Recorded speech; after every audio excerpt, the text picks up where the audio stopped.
Salut, bienvenue à cet autre numéro AMD's Lab Minutes of Learning. Voilà, nous continuons avec notre série intitulée Un guide du débutant pour démarrer le processus de recherche. Voilà, nous continuons avec cette série. Voilà, si vous nous prenez maintenant en marche, voilà, nous sommes à la cinquième, voilà, ou la sixième, voilà, et dernière vidéo dans cette série. Donc, nous vous encourageons à prendre le temps de regarder les vidéos précédentes. Voilà, nous avons parlé précédemment de comment identifier vos intérêts de recherche. Nous avons ensuite, dans une autre vidéo, parlé de comment identifier votre sujet de recherche.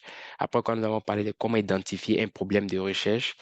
Et nous avons aussi parlé de comment formuler vos questions de recherche. Et en cinquième position, nous avons parlé de comment créer un plan de recherche. Aujourd'hui, nous voulons parler, voilà, de comment rédiger une proposition de recherche ou un research proposal. Donc, comme je disais, si vous êtes nouveau à cette chaîne YouTube, voilà, veuillez prendre le temps de souscrire ou de vous abonner et d'activer la cloche de notification afin de ne rien manquer. Nous avons plus de 70 vidéos déjà postées et nous avons des contenus vraiment enrichissants à venir. Donc, voilà, en vous abonnant, vous êtes sûr de ne rien manquer de nos vidéos à venir.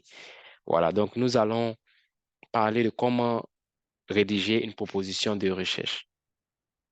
Donc, vous avez déjà identifié vos intérêts de recherche, après quoi vous avez identifié vos sujets de recherche, vous avez pour le seul définir problème, n'est-ce pas? Et vous avez, voilà, formulé vos questions de recherche, après quoi vous avez rédigé un plan de recherche. Et maintenant, vous voulez maintenant, au-delà du plan de recherche, vous voulez rédiger maintenant une proposition de recherche ou un research proposal. Voilà, donc comment s'y prendre? Donc, il faut savoir qu'après avoir fait les étapes précédentes, comme on l'a dit, vous êtes prêt maintenant à finaliser votre proposal de recherche ou votre proposition de recherche.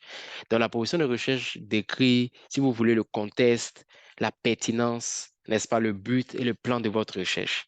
Donc, vous voyez, dans la vidéo précédente, on a parlé du plan de votre recherche. Le plan de recherche, c'est un élément dans la proposition de recherche parce que la proposition de recherche va un peu au-delà.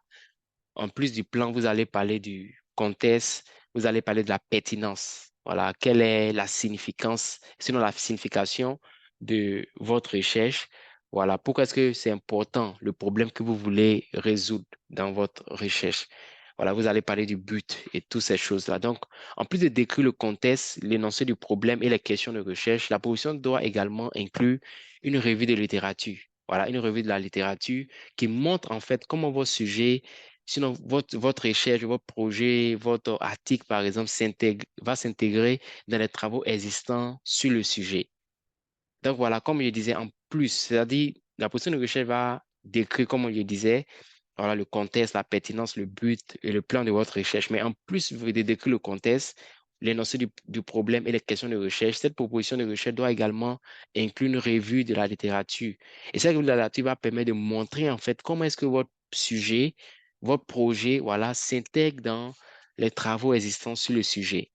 Donc, la section sur la conception de recherche va décrire votre approche et expliquer exactement ce que vous ferez. Donc, vous voyez, la position de recherche, en fait, englobe ces choses-là, en fait. Voilà.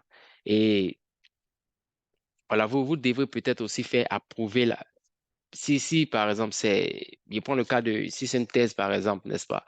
Donc, vous avez commencé et puis vous avez, à un moment donné, vous êtes arrivé au stade où vous avez pu rédiger vos positions de recherche. Vous pouvez peut-être le soumettre, sinon la soumettre à votre superviseur et tout et tout. Donc, voilà, c'est un peu ça. Donc, comme on disait, la position de recherche, un peu des éléments pour vous donner un peu d'idées, en fait. Il y aura l'introduction, n'est-ce pas? L'introduction, vous allez parler de qu'est-ce que vous êtes en train vous voulez résoudre, par exemple, comme problème, n'est-ce pas? Pourquoi est-ce que ce problème est important, n'est-ce pas? Donc, vous allez énumérer les questions de recherche, vous allez, voilà, parler de comment est-ce que, voilà, cette recherche-là est pertinente et tout. Dans ça, peut-être, si vous voulez, le premier aspect. Après ça, vous allez faire une revue de la littérature. Voilà, vous allez voir, en fait, qu'est-ce qu'on sait sur le sujet. Qu'est-ce qu'on sait déjà sur le sujet?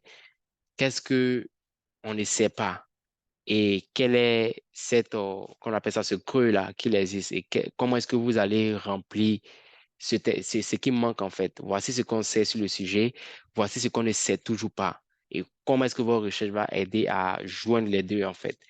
Voilà, et après, vous aurez une section sur la méthodologie, n'est-ce pas? C'est là que vous allez parler un peu de votre plan, c'est-à-dire comment est-ce que vous comptez répondre à chaque question de recherche. Voilà, pour cette première question de recherche, quelle approche vous allez utiliser, c'est-à-dire quelles sont les données dont vous avez besoin pour répondre à cette question de recherche. Une fois que vous allez donner, quelle est la démarche que vous allez prendre pour répondre à la question. Donc, vous allez juste détailler de façon claire, en fait, la méthodologie, n'est-ce pas? Pour chaque question de recherche. Donc, vous devez être spécifique à ce niveau-là. C'est-à-dire, vous n'allez pas juste dire, ma méthodologie, c'est une recherche qualitative. Non, vous allez prendre, si vous avez 3, 4 ou 5 questions de recherche, par exemple, pour chaque question de recherche, vous allez décrire clairement, en fait, comment est-ce que vous comptez, comment est-ce que vous allez répondre à cette question, quelle est l'approche, quelle est la procédure, n'est-ce pas? Et après, vous allez maintenant parler un peu des données préliminaires. Vous allez parler un peu des données préliminaires, et puis bon, si vous avez pu mener une étude pilote, par exemple, quels sont les résultats préliminaires, par exemple, ou si vous avez eu accès, peut-être, si ce sont des données secondaires que vous avez peut-être déjà un peu accès aux données, c'est de voir un peu, peut-être présenter des statistiques descriptives, n'est-ce pas, sur les données. Et vous allez aussi parler un peu des limitations en même temps. Dans la position de recherche, le research propose à vous parler un peu des limitations, n'est-ce pas? C'est-à-dire, c'est vrai que votre recherche vient pour combler un certain vide, n'est-ce pas, qui existe dans la littérature, mais quelles sont les limitations de votre recherche? Voilà, quelles sont les limitations de votre recherche et après vous allez avoir voilà, peut-être une partie sur la conclusion et dans la conclusion vous allez un peu revenir encore sur votre contribution. Quelle est votre contribution anticipée ou quelle est votre contribution au travers de cette recherche? Voilà, quelle est l'importance de votre contribution et tout. Donc c'est un peu ça, voilà, l'idée de proposition de recherche. Donc pour récapituler une fois de plus, voilà, c'est quoi une proposition de recherche? Donc, vous devez savoir que, voilà, une proposition de recherche, c'est un document, si vous voulez, voilà, c'est un document qui décrit un peu le contexte, la pertinence, le but et le plan de votre recherche. Voilà, et comme je disais tantôt, en plus de décrire le contexte, n'est-ce pas, le nuancier du problème et les questions de recherche, la proposition de recherche doit également inclut une revue de la littérature. C'est très important. Voilà, c'est très important de savoir un peu comment est-ce que votre projet s'intègre dans les travaux existants sur le sujet. Donc, c'est un peu ça. Donc, c'est pour ceux qui, voilà, sont à l'étape de peut-être rédaction de leur position de recherche, que ce soit surtout pour les thèses ou les mémoires, Amdi, cela peut, voilà, vous aider à ce niveau. Donc, n'hésitez pas à nous contacter. Voilà, nous sommes joignables via email à consulting@amdclab.org.